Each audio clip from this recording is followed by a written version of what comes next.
네, 오늘은, 지표 발표 때 이제 많이 요동을 치고, 그 다음에 그 지표 발표 때 어떻게 우리가 이 지표를 해석을 하면 좋을 건지에 대해서 지표에 대해서 한번 얘기를 한번 나눠보도록 할게요.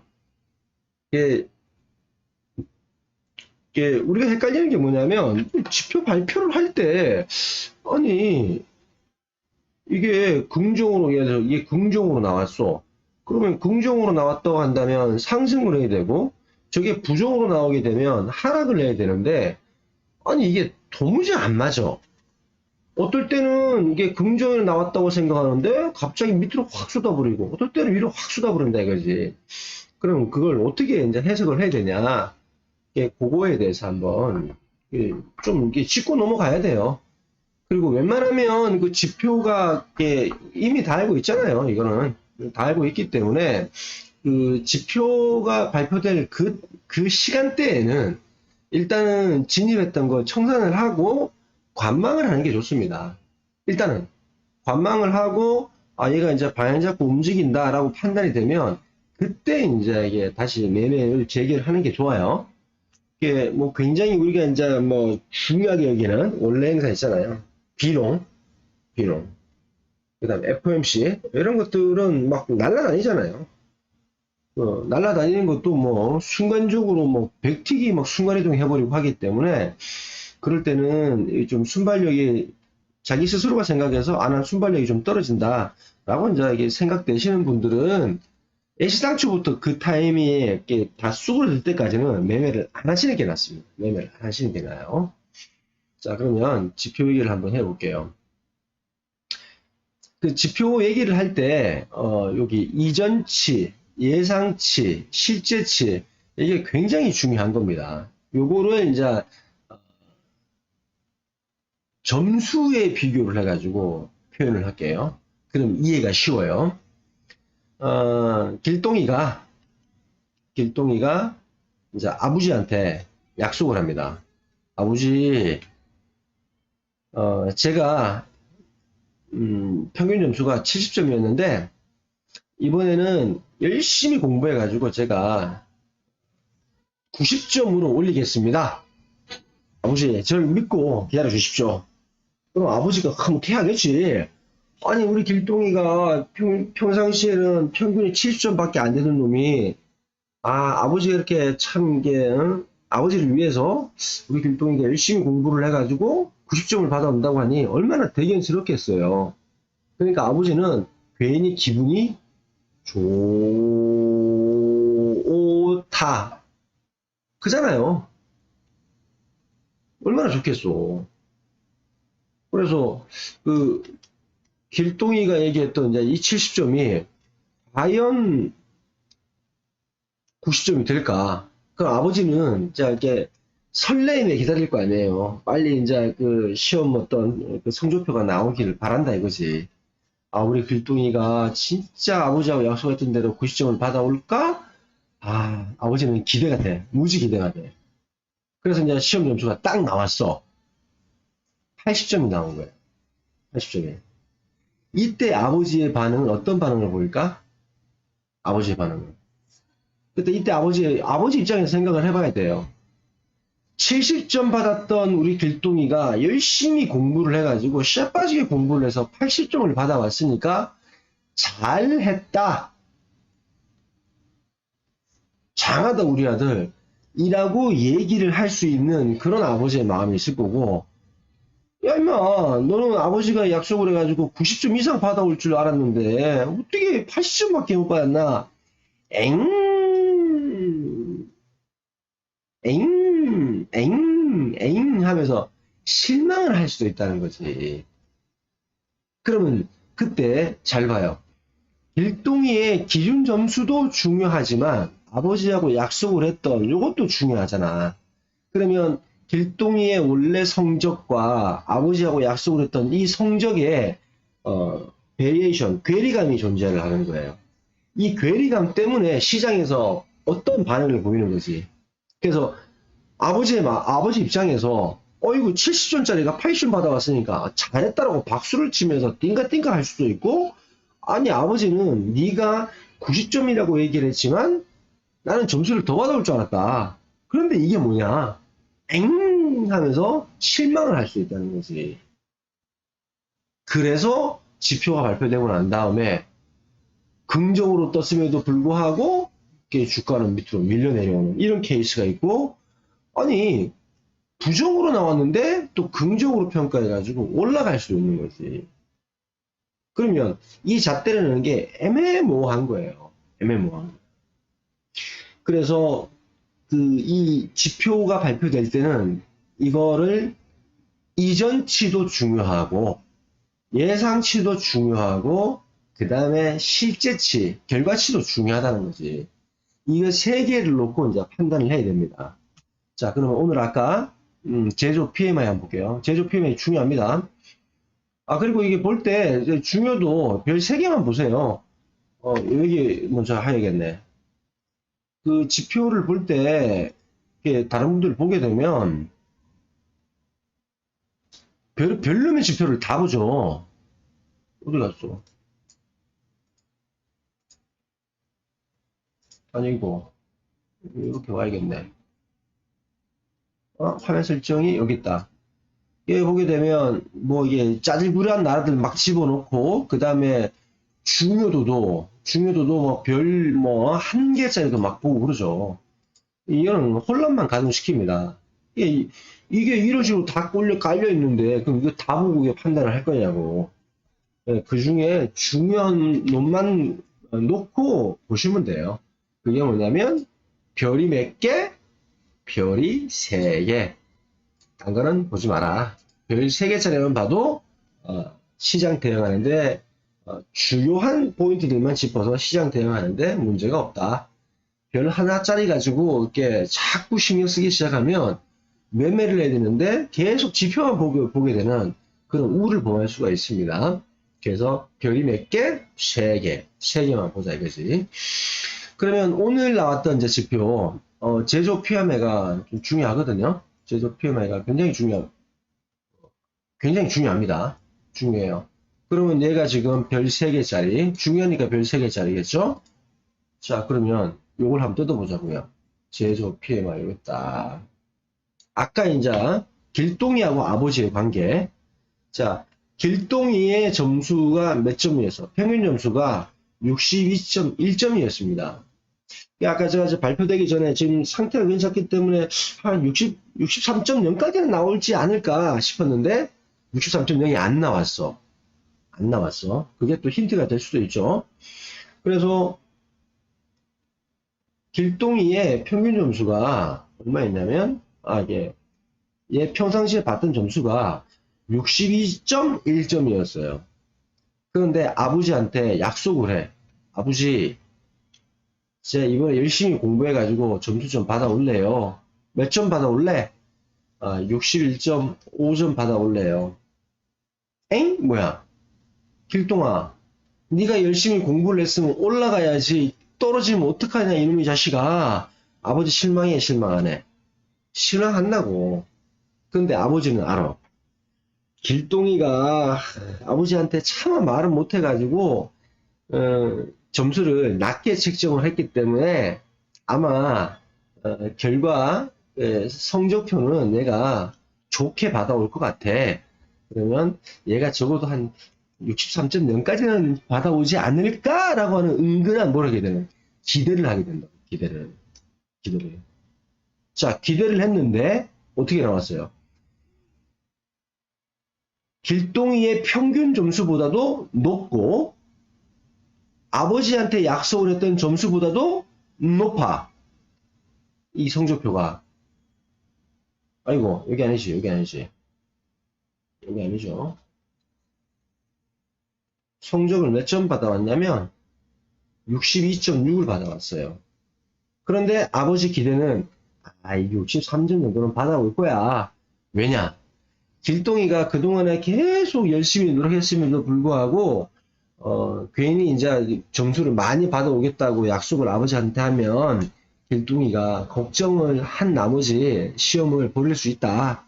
그래서 아버지는 호시탐탐 본 거야. 얘가 밤마다 이제 퇴근해서 보니까 얘가 책상에 엎어져 자고 막 공부를 하고 막 그런다 이거지. 그래서 아버지가 슬그머니 들어가가지고 사랑스러운 우리 강아지 하면서 그 10,000원짜리 딱 해가지고 용돈도 이제 그 책갈피상에다 딱 끼워주고 응원을 했다 이거지. 그랬는데 뚜껑을 열어보니까 아버지는 63점을 생각을 했어. 63.0은요, 아까 제가 장전에 지표 발표되기 전에 63.0 정도 나오지 않을까 싶었던 게 얘기가 있어요. 그때 한번 돌려보시면 돼요. 이 정도 기대를 했다 이거지. 그런데 성적을 보니까 아니야. 길동이가 약속한 것보다도 높고 아버지한테 길동이의 평균 점수보다도 높고 아버지하고 약속했던 것도 높은데 이미 아버지는 마음속에 뭘 가지고 있는 거예요? 길동이가 열심히 공부했기 때문에 이 기대치가 깔려 있는 거야. 기대치가. 그러면 다 좋았는데 기대치에 못 미쳤잖아요. 못 미치면 뭘 하는 거예요? 사람이 실망을 하게끔 돼 있다고. 실망을 하게 되면 어떻게 해? 뚜껑 딱 여는 순간에 아 이거 아닌가벼. 에이 혓바닥 차는 거지. 이렇게 차버리는 거지. 이 정도 있게 말씀드렸으면 좀 이해가 되시려나요? 되실 거죠? 자 그러면 그 당시에 지표 발표했던 걸 한번 볼게요. 이게 몇 시였냐 이게 22시 45분. 그러면 22시 45분 영역으로 가볼게요. 22시 45분. 아, 이거는 분봉으로 보는 게 낫겠네. 이걸로 보는 거거든요.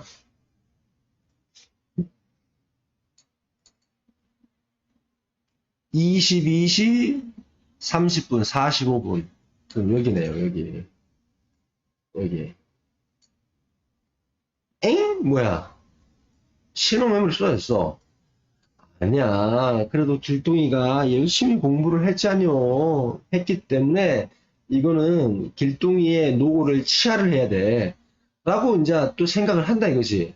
근데 생각해 보니까 아니 길동이가 그렇게 열심히 공부를 했다고 한다면 뭘 해야 돼? 점수가 잘 나왔어야지. 아니 63점은 받아왔어야지. 왜 63점 못 받아오냐고. 아 62.6이 뭐야. 아 이거 아니야. 아니야. 그 다음 뭐라는 거야? 진짜 실험인물이 나와버리는 겁니다. 이런 거예요. 길동이의 평상시의 평균 점수, 그 다음에 아버지하고의 약속했던 목표 점수, 그런데 성적표가 나왔을 때 그 점수, 이게 어우러지는 겁니다. 이게 어우러지는 거예요. 그래서 그 지표를 보고 좋게 나왔네, 매수 잡아버리면 조금 곤란한 거죠. 지표가 나쁘게 나왔네, 매도 하면 곤란한 게 이런 걸 복합적으로 놓고 생각을 해야 되는 거죠.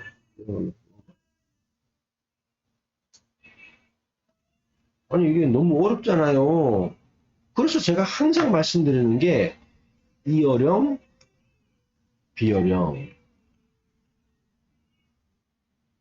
코에 붙이면 코골이, 귀에 붙이면 귀걸이가 되는 거지.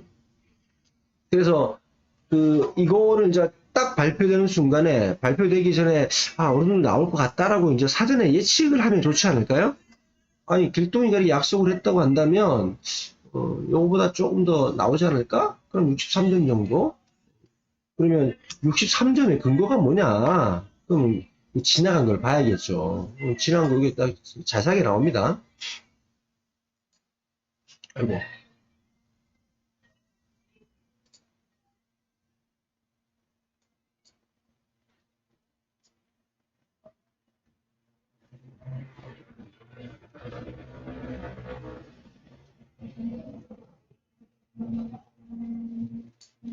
자, 이때는 뭐 코로나 때문에 다들 힘들었어요. 다들 힘들었죠. 그지? 다 힘들고, 그 다음에 얘를 쭉 계속 코로나 때문에 힘들었지만 결국은 경제는 어떻게 됐습니까? 아주 어마어마한 부양책을 통해 가지고 이렇게 다 이제 이렇게 살아갔던 거야. 그러니까 그 그 어마어마한 어떤 경기 부양책으로 막, 4조, 5조 달러 정도 되는 돈을 갖다가 막 퍼부어놓은 거죠. 퍼부어놨으니까 부양책이 약발이 먹으니까 경기가 살아나고 경기가 살아났기 때문에 결국은 지금 뭐 인플레 우려까지 이제 온 거 아니겠습니까? 그러면 이때 떨어진 것들은 이제 계속 이제 올라오는 게 정상이라고. 올라오는 게 정상인데 요 구간을 한번 볼게요. 요 구간을요. 지금 벌써 과거 15년도를 비하면 벌써 다 넘어섰어요. 이게 이미 다 넘어섰어. 이게 넘어선 거 보이시죠? 이거 넘어섰잖아요. 그리고 코로나 직전보다도 지금 월등히 올라간 거야. 이게 전부 다 부양책 때문에 그런 겁니다. 부양책 때문에 이게 다 올라갔는데 여기를 한번 봐요.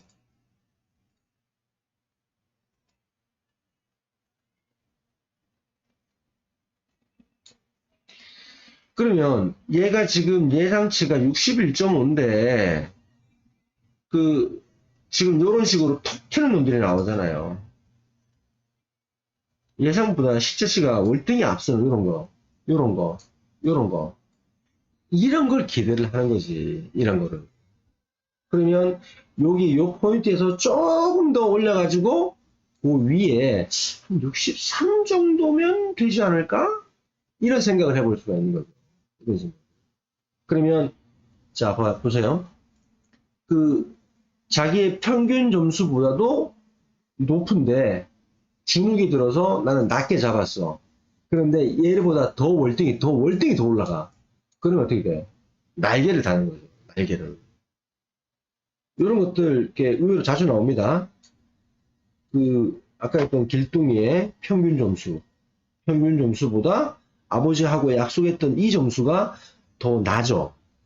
더 낮음에도 불구하고 이 값하고 이 값보다 자기의 평균 점수보다 높고 아버지가 약속했던 점수보다 높은데도 불구하고 내리박는 이런 것들은 자주 나와요. 심심치 않게 나옵니다. 이게 왜 그러는 거예요?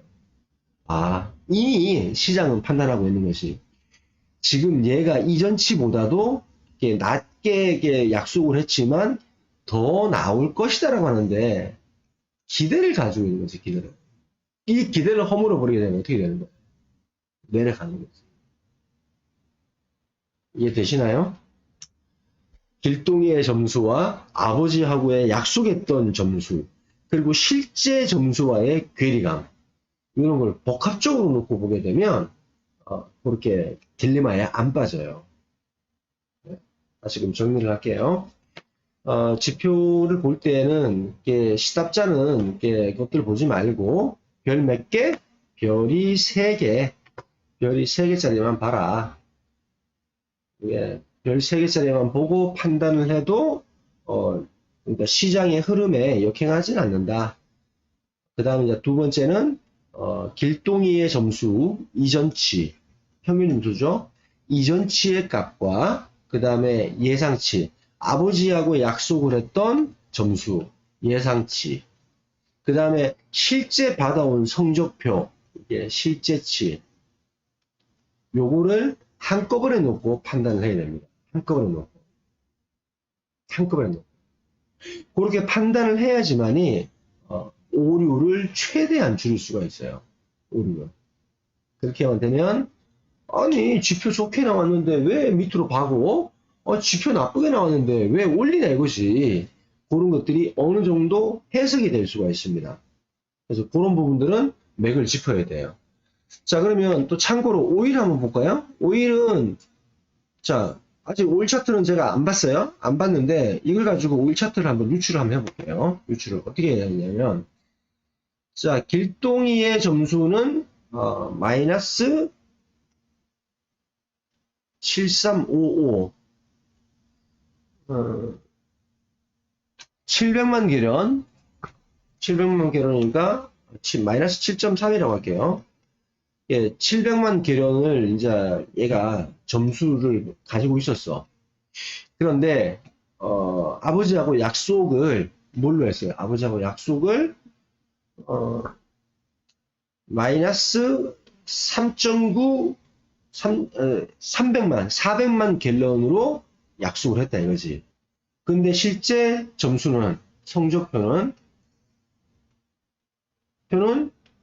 마이너스 700만 갤런이에요. 아이고, 버튼을 잘못 눌러가지고,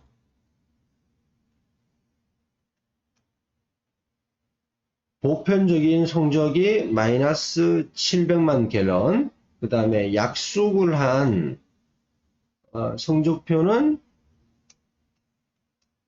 마이너스 400만 갤런.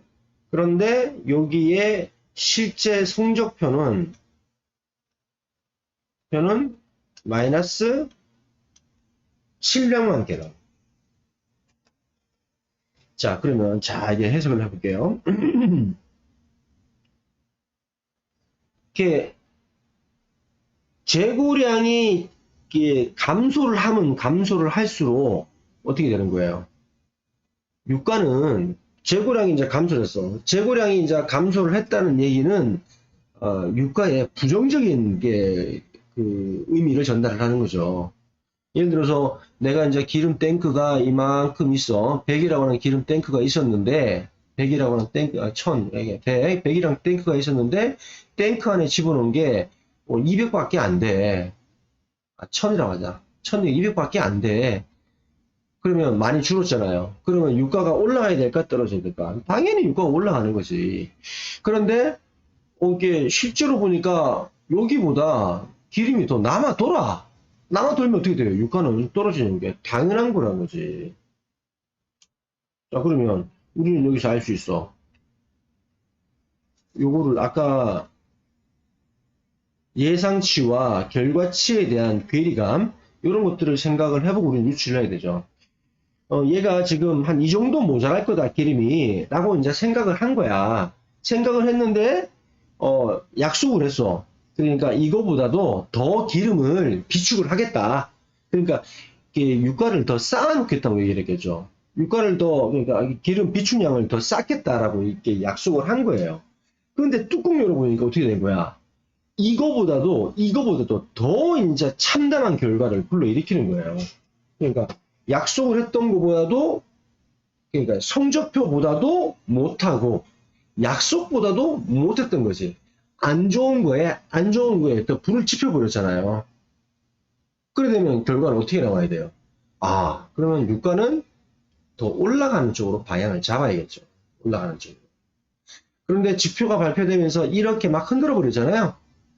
흔드는 와중 중에 이걸 긍정으로 평가할 거냐, 부정으로 평가할 거냐, 그 순간, 발표되는 순간에 휘청일 거라 이거지. 휘청이고 난 다음에 이제 진정한 평가가 나와. 그럼 진정한 평가는 상방으로, 유가는 상방으로 가는 쪽으로 나오는 게 맞는 거죠. 자, 그러면 저도 아직 차트를 안 봤어요. 그러면 차트를 한번 보도록 하겠습니다. 어떻게 나왔을까? 저는 그렇게 예측을 했습니다. 예측을 했는데, 어떻게 나왔는지 한번 보죠. 자, 오일이 유가가 23시 30분. 이거 분봉으로 봐야겠다. 분봉으로 잠깐요. 23시 30분.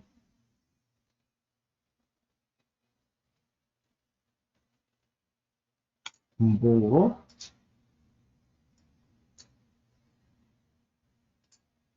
(23시 30분) 올라갔네요, 그죠?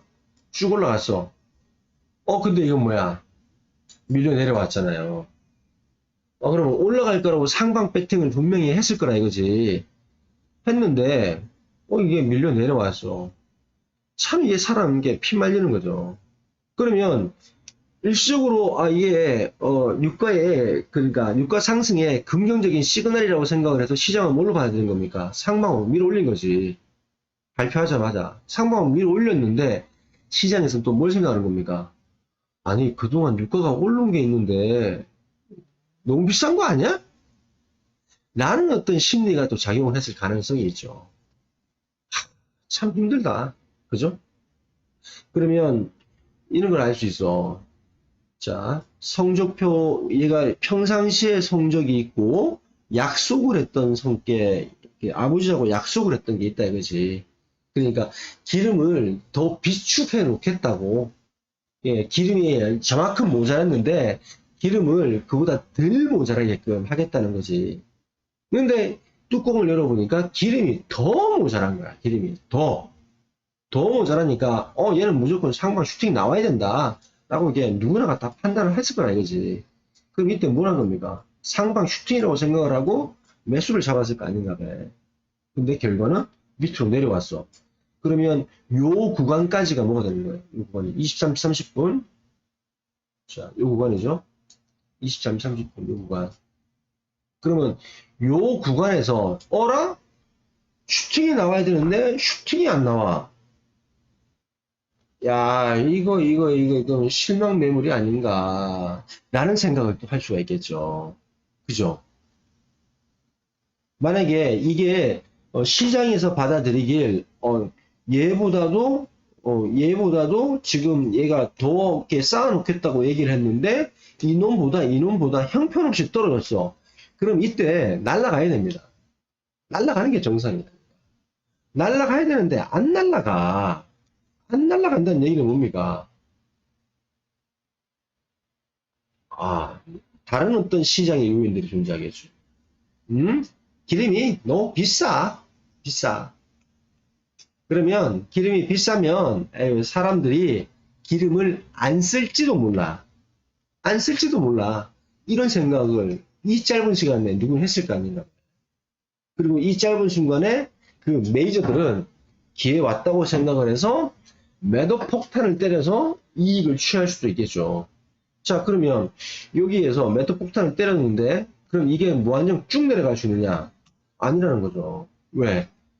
지금 실적은 생각해 보세요. 실적은 지금 안 좋게 나왔다는 거지. 안 좋게. 그러면 어느 적정 수준에서 하락하는 게 멈추고 다시 원래 방향을 찾아갈 거라 이거지. 다시 원래 방향.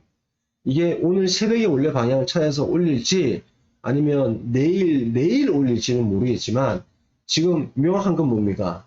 기름이 턱없이 모자란다는 거예요. 원래 지난번에 있던 비축량보다 예상했던 비축량보다 더 비축량이 더 떨어진 거야. 기름이 더 모자라는 거지. 그럼 올라가는 게 정상이라는 거지. 그러면 요게 뭐냐면 결국은 흔들기다 라는 생각을 할 수 있겠죠. 그러면 흔들기다라고 하는데 요거는 일봉을 좀 보고 얘기를 해야 돼요. 일봉을 보게 되면 지금 뭐게 독이 오늘 들어 지금 올라 있는 상황 아닙니까? 끝없이 지금 올라가는 상황이잖아. 그러면 이걸 이게 정고점을 핑계로 해서 물량 떨어내는 그런 액션일 수도 있겠구나. 그런 합리적인 생각을 할 수 있다는 거죠. 그럼 이게 이렇게 떨어지나? 못 떨어지죠. 왜? 안 그래도 지금 이게 여기저기에서 이제 경제 활동이 시작이 되고 그 다음에 하다못해 우리 조선 강국인 대한민국은 지금 역대 10 몇 년 동안에 18년 동안에 이렇게 수주를 받아본 적이 없어요. 수주가 지금 무진장 들어오고 있다고. 그럼 그 선박에서 떼우는 그 기름은 누가 책임질 거야? 그 다음에 그 백신을 맞으면서 비행기가 막 날아다니죠? 그럼 비행기 막 날아갈 때 그 기름은 누가 책임질 거냐? 그 다음에 거리두기. 우리는 지금 뭐 거리두기 완화하네 마네 막 하지만 미국 같은 경우는 셧다운 이후에 계속 이제 유류가 소비가 막 늘어나고 있다 이것이. 그런데 유류 소비가 늘어나는데 뭘 못하는 거예요? 지금 생산량이 이걸 받쳐주지 못하는 거지. 되려 오펙이나 오펙 플러스에서는 뭐합니까? 감산한다고 이게 덤벼들잖아. 그러니까 기름이 더 모자. 그러니까 안 그래도 기름이 많이 필요한데 거기서 감산까지 때려버리게 되면 기름값이 더 올라갈 건 당연한 사실이라는 거지.